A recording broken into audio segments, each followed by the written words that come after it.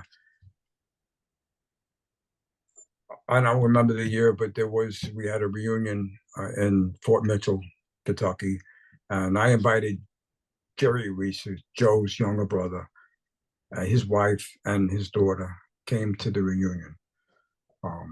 And But this is a normal thing in Mobile. We try to get families of KIAs to go saw mothers and so on. Mm-hmm. At the time, Mrs. Reese was just a little too old to make the trip. Um, but but they came and we had the memorial service and Gunner. I don't know if you went to the reunion. I don't know. He's a Navy guy. He does a lot of the official things. I forget his last name, but we call him Gunner. Anyway, he during the service he brings over the flag to the family and stuff like that. And there was another 9th Division guy sitting with me from upstate New York. I mean, we started all crying because his niece, we never knew her uncle. She was just maybe 9 or 10 years old, and the tears are coming down. And the other guy, he couldn't take it. He had to leave the table, and it was a tough time. But Joe was a guy that just not a bad bone in his body. He was just a good kid, and he's just such a waste. Yeah.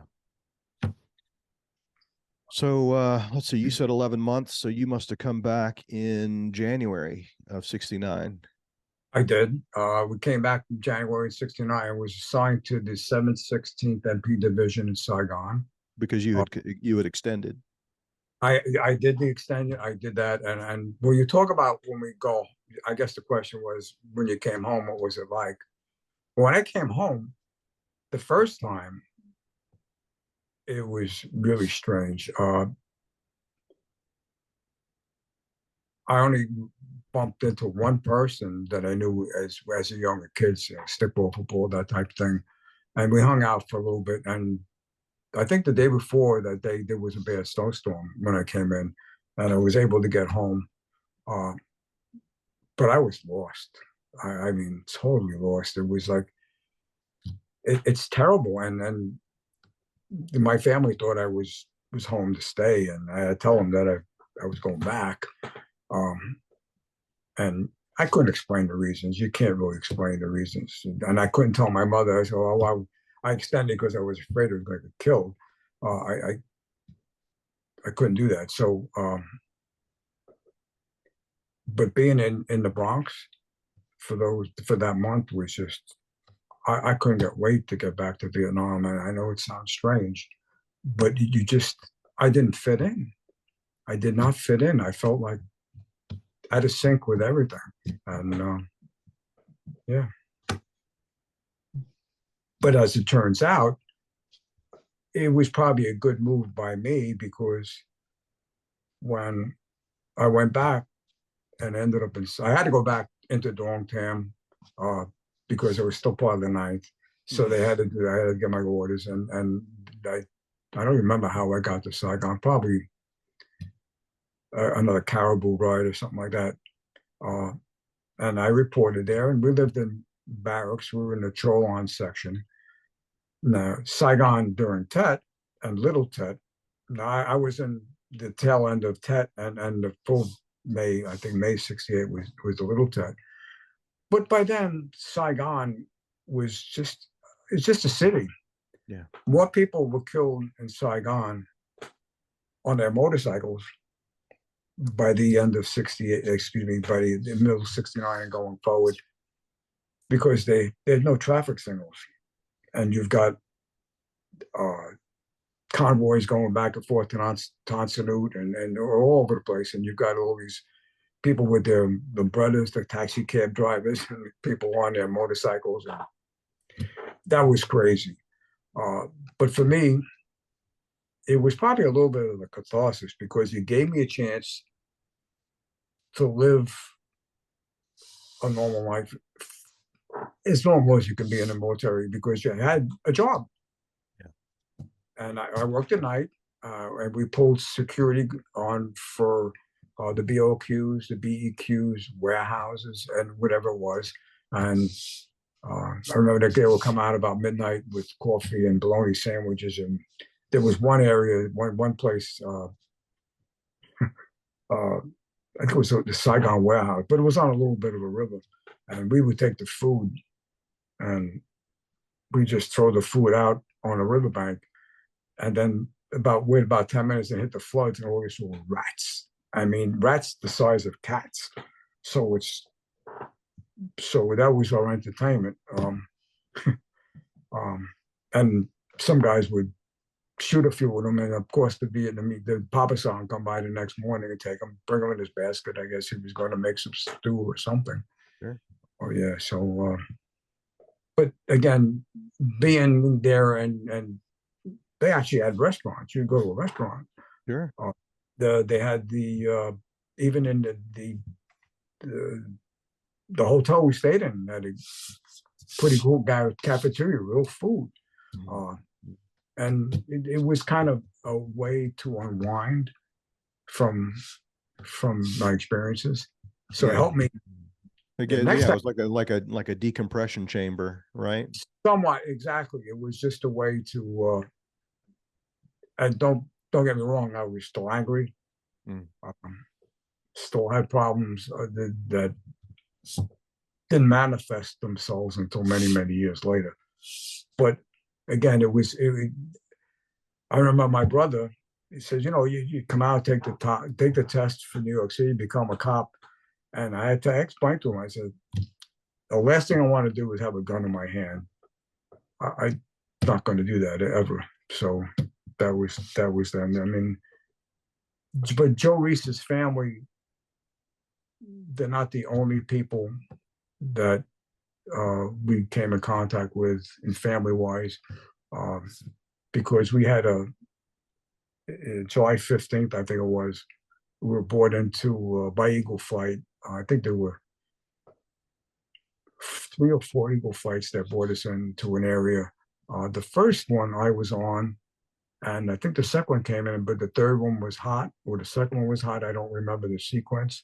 And when the gunships dropped off their platoon, or whatever, a couple of platoons, they apparently saw some activity, and the guns, one of the door gunners strafed an area, and it wounded 3 or 4 guys, and it hit a young kid named Tommy Lynn. Tommy Lynn was from, I want to say Wisconsin, I'm not sure. But I remember it so well because I was sitting, we were still getting rounds coming in. They were firing at us from the wood line. I remember sitting in the canal, and I was sitting next to Joe Flynn. And when Tommy was hit, a couple of Sergeant Bruce, Doc Ryan, and Jim Toney were carrying Tommy to a dust off, because where we were exactly, they had to go to the open paddy for the chopper to come in, and they were having trouble. I mean, Tommy was 6'2", 6'3". He was a basketball star in his high school. So I took off my crap shit and threw it, and we carried him to the chopper, and he was still alive because Doc had a line in him, and we got him on the chopper, and they took him out, and I think that was the 15th, and we didn't find out for a week that he had passed away. Yeah, he died, and so that was kind of hard. And I remember the rounds hitting around us when we were doing this. So we were lucky that none of us got hit carrying them. But going forward, with the Mobile Riverine Force, we used to go to the wall in November, right around Veterans Day. We would a couple of days just hanging out and having a couple of brews and stuff like that. And but this one time, and I'm not sure how the contact was made, but Jerry Reese, excuse me, not Jerry Reese, there's Jerry Lynn contacted somebody, and the connection was made, and he wanted to meet the guys that had seen his brother for the last time. So he came to Washington, D.C., and we met in a hotel room there, and he was showing us all the letters that, from the president and all that kind of stuff. My biggest concern with this was, do one of us have to tell him what happened? Because friendly fire, I mean, it doesn't make any difference. And we've had, this is not the only occasion where we've had situations like that. But unbeknownst to us, he knew the information. He had gotten the information. He kind of knew what had happened. So yeah, we met, and it was sad because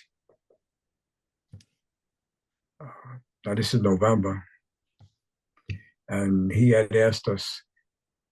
He asked me and Eddie Brennan. Eddie Brennan is a retired police force, on the police force, New York City Police Force, lieutenant, I think, and I'm still in touch with him.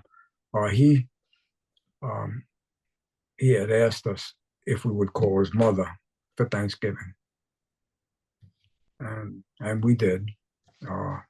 A nice conversation. I know Eddie called her, and I called her, and it was a hard phone call, but she was a sweet lady. And now this is, I don't know how many years later, but Jerry had a family and two children, I believe, and he died in January. He had a brain hemorrhage, something like that. So we have found it. So it was just, the whole thing's just sad beyond. And then the day after that, which was July 16th, was another horrendous day.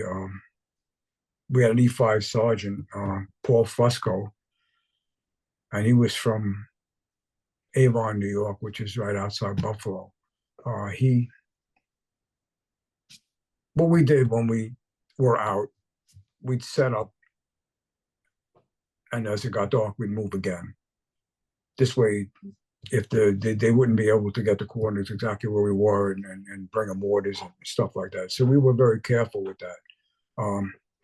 So we set up, and of course, as a squad leader, Paul he checked his positions, but he somehow must have gotten turned because it got dark, and he walked right into his M60, two guys, and they killed him. It was just, I mean, you couldn't even tell who he was by all the, it's just unbelievable. And now it's nighttime.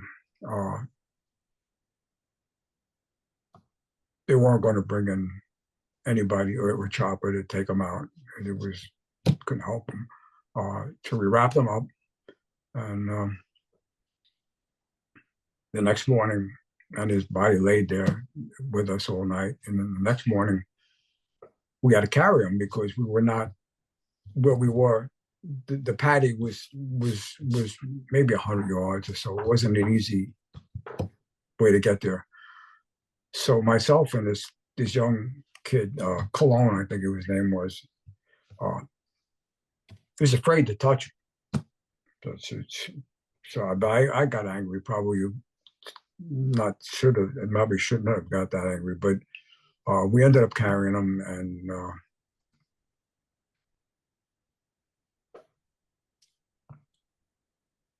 I can still see my fatigues with all the fluids and my boots, and we just, because on body bags, we didn't have things like that. It was just a poncho, and as best we could, we carried them. And of course, it went back. But there's another string where the story continues. I had a good friend that lived in Sodus, New York, Sodus Point, where Lake Ontario. It's like a westernmost part of New York State.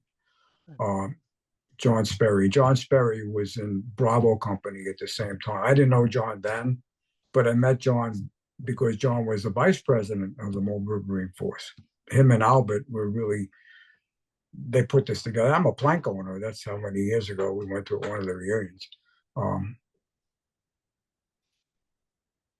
But he said, he was reading a book. I think it was A Hard Rain. I still have it somewhere. And he said that, I'm going to send you this book. It's so cool because we and I talked to John every morning at work. He was not working anymore, but I called him and we emailed back and forth every morning. And I used to get in pretty early, 7:30 sometimes. And he sent me the book, and I'm looking at the book, and I'm reading. I like to read book cover to cover. I like the information that's sometimes, so that there was and I think the second page, there was a dedication to Mr. and Mrs. Fusco and my best friend, Paul. So it threw me. It really did. And John found out that they was from Avalon, New York. And I don't, if you ever get the opportunity, the Rochester Vietnam Memorial is an amazing place. It's like a rotunda and there's a timeline all the way through it. But along that timeline, they have a stanchion and information, every person that was killed in Vietnam in the Buffalo area. So we visited it. Myself and Ronnie Boyd was visiting John. He was also Bravo Company. And there was a stanchion with Paul Fusco, and I started crying. I had never cried before. I just started crying, and it was just full circle stuff. It's just amazing. How long have you been going? You said you've been going to the reunions a long time. You're a plank owner in the association. Well, I think the first one was 91, 92, and that was in Hickory, North Carolina. I think, and then we started expanding. Now, John was very good with finding people. And as it turns out, people don't really, when they come home, they don't really move too far from where they live. And we asked everybody to send in orders that they had, because on their orders, there was Social Security numbers and service numbers. The Social Security number still indicates which state you're from. Mm-hmm. So he was able to research, and he contacted, he found people. Some people didn't want anything to do with this. They put Vietnam behind them, and that's it. But then that's how I don't know the numbers, but we got between the Army and the Navy. So he was able to find a lot of people using as much information as we could produce, and it grew. And then I think there was a reunion, and there was a few in Fort Mitchell. There was one in Chattanooga, Tennessee, which I didn't get to go. There were a number. I probably went over the years, 5, maybe 6, and I have to tell you, the reunions were a lot of fun. It's very strange after so many years to sit at a table with an RTO from your squad, a medic. Yeah. Even there's one guy comes to the reunion, and he had lost his leg in a booby trap. And some of the company, and we've lost people, over the years. So it's that's difficult. We just lost Jimmy Tony, and he's in Oklahoma. He passed away. But to have this group of people, and we still have this nucleus, and we keep in touch with people as best we can, because we need each other sometimes. So it's good talking. And Well, let me ask you a question about that, because and it's kind of a long question, but you mentioned earlier, excuse me, you mentioned earlier that you had a lot of anger, you had a lot of issues. Sorry. sure. You were very angry, and you said you had a lot of issues that didn't manifest themselves until years later. And sitting here talking to you today, I don't feel like I'm talking to an angry man. So I'm assuming that, you know, you went through that phase and you somehow dealt with it and coped with it and managed it, and now you're okay. And I'm wondering, in the healing part of that journey, right, the part that got you from angry to where you are now, how important has the association and the reunions, reconnecting with those guys, how important has that been? There's no question that to see people in a different light and in a different situation, and to see people many years later with their careers and stuff like that, it was a very positive experience. Some of the reunions were just beyond cool, because I've experienced a few different people, and not just necessarily in my company, but when someone comes back into a reunion and there's 30, 40 years or something like that, and you see people reconnect like they just saw each other yesterday. It just and the love, and there's, you love your family, you love your kids, but this is a kind of love that's different. When we talk and we get close, we're very close, every one of us that are still with us, and it'll always be that way. The anger part, I'm not quite sure I'm there yet. Uh, I I was in Manhattan on 9/11, and I was at 43rd Street. Of course, the towers were about a mile away. Um, Now, again, I worked for an Israeli bank, so for us to be a little bit on edge, especially the security end of it, because there have been threats. They get phone calls and threats all the time. Uh, so a customer came into the bank, and this is maybe 2 minutes after 9, something like that, and said there's something wrong with the towers. There's a lot of smoke down there. And someone, oh, there may be a small plane. So I went outside, and all you saw was a tremendous amount of smoke. And I said, there's no way that's a small plane could do that kind of damage. So I went back in. Security was already aware of what's going on. We shut down the bank. We had a side entrance. We kept that open, but we closed the main entrance in the front. And it was. And then I went outside, and I think I don't know what time was when the first and second tower when it went down. But you could. I mean, it was unbelievable. And then as the day progressed, uh, uh, people were walking uptown because there was no transportation. They were walking, and I think I was at work till about 6 o'clock, and we made sure everybody got out of there. And I walked with my niece's husband, who came to the bank because he was over local to the electrician, and one of her neighbors. They all connected, and they came to the bank. We walked across the 59th Street Bridge. Matter of fact, I went to there was a sneaker store. I bought sneakers, left my shoes at work. We walked, I don't know how many, we walked across 59th Street Bridge. I don't remember, but you talk about anger, and it's like an old glove. It's if I want to put it on, it's there. When we walked across, when we got to the other side of the bridge, some dude was trying to sell people water for $5 a bottle. I mean, it was just, that was anger that hit me at the time. And my Kenny is my nephew. We were able to walk away from it, but and I think we walked another 5 or 6 miles into Queens, and then someone picked us up, and I ended up going back to work the next day. I stayed at my brother's because my brother lived in West Hempstead on the island. And the next day was just, it was crazy.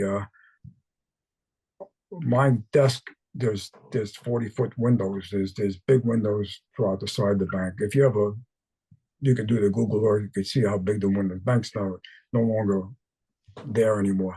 But I'm looking out there, and they must have had a bomb scare at the time. It was the Pan Am building, and or maybe I forget, but it was in over here in Grand Central, and they people were running from up 40. They were going east on 43rd Street, and I could still picture this one woman. She was it not to make a joke of it, but it looked like a monster movie, a B movie, where people were running out of the shoes. She literally ran out of the shoes, and they were all hysterical because the 9/11. I think I started to unravel a little bit after that, and I had to go. That January, the bank took over Hamilton Bank in Florida, so I had to go down there for 2 weeks with a few people, and nobody wanted to fly, so it was a little hairy. And I that's when I started going to the vet center in Manhattan, and I saw a psychiatrist in the VA hospital on 23rd Street, and that was my beginning. And but I did end up, I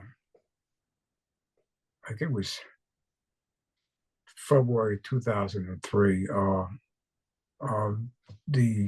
The guy in the vet center, and actually going back to John Sperry, he had a friend that went into the Batavia post-traumatic stress unit for about a month, and I was up in Batavia, in New York, and it was help, and that was another catharsis for me because I learned that I wasn't crazy, that trauma has an effect on you forever. There were some great doctors there, and but I learned a lot about what I was going through, and then that was the beginning for me. But I had enough of Manhattan. I couldn't work anymore. I couldn't do it.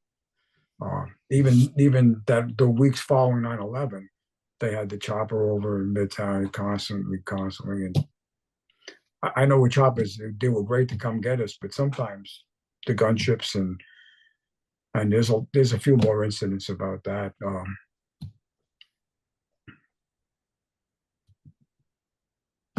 I guess it was sometime March 16th, I think it was, because my buddy Abbott was. This is a funny story too. He was walking flank in front. We had a couple of point guy, and we had people in the middle of the paddy, and I was behind him on the flank. We were actually in the canal that ran next to the paddy. We received automatic weapon fire and small arms fire, so we kind of hunkered down a little bit. I had my 16 over the top of the dike. I'm firing into the wood line, but I wasn't sticking my head up.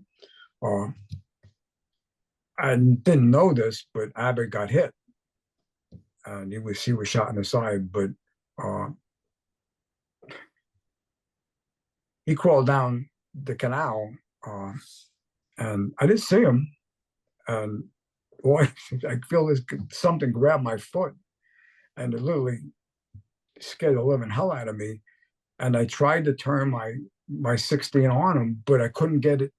And thank God I couldn't get it around enough, because then I realized who it was, and he was full of mud. And so we got him back. I went back out to that spot. Joe Magan went past me, called up to get, because Abbott had lost his, he left his 16 out there and stuff. So Joe went up there and got it. Then we come back, he came back.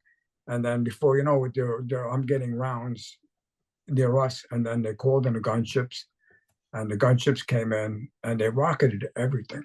I mean, I was literally, and that's probably when I started my ears started ringing.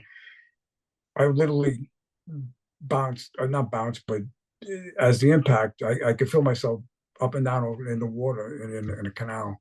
And except for the canal, I mean, the dike, they were pretty close. And I know that three guys that in one of, I think we were on a sweep. I think there was another company. Uh, Three guys were killed because of the rockets. And the second lieutenant, who we had as a replacement, was firing at me with an M79 grenade launcher. So this is the kind of stupidity and things. And as far as I know, he was relieved of duty when people realized what he was doing.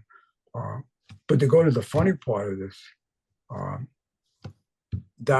Abbott Dallas is he's got some serious cancer issues. He lives out in Colorado. But we had contacted each other maybe 20 years ago. I don't know. I don't remember how we did this, but he calls me on his birthday, or he had up until a few years ago. And he calls me, and of course, he's been pretty much drinking all day. He calls me, and he always, the first thing, Bob, I want to thank you for not killing me. So that's another string. So, yeah.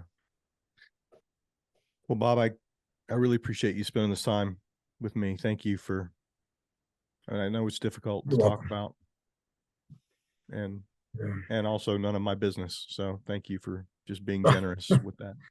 Well, go back to the book, Jim's book, and then you'll see all this stuff in there too, if you ever get back to reading it again. Whose book? Oh, the chaplain, Jim Johnson. Yeah, right. Yeah. I want to say quickly that as a young man, through the church, we went to a boys' camp up in Lake Delaware Boys Camp, which is Delhi and Andes, New York. Mm-hmm. And the camp was based on religion, sports, and military. Mm-hmm. And I think when you asked the question about basic training, I was prepared in a lot of ways. Yeah. Because of that camp. Because of the boys' camp. Well, because we learned to take care of yourself. It was competition. It was discipline. I don't mean totally. I mean discipline and learning. And I had the older kids in there. And the camp was established in 1909 by the Gary family, and one of them signed the Declaration of Independence. Matter of fact, one of them is responsible for the gerrymandering. Oh, interesting. Yeah. But I went to that camp for 5 years, and it was just great. And we had, of all those kids that went through, only one young person was killed in Vietnam, and that was Donald Vandershans. He was killed in up 2 Corps somewhere. He was medic.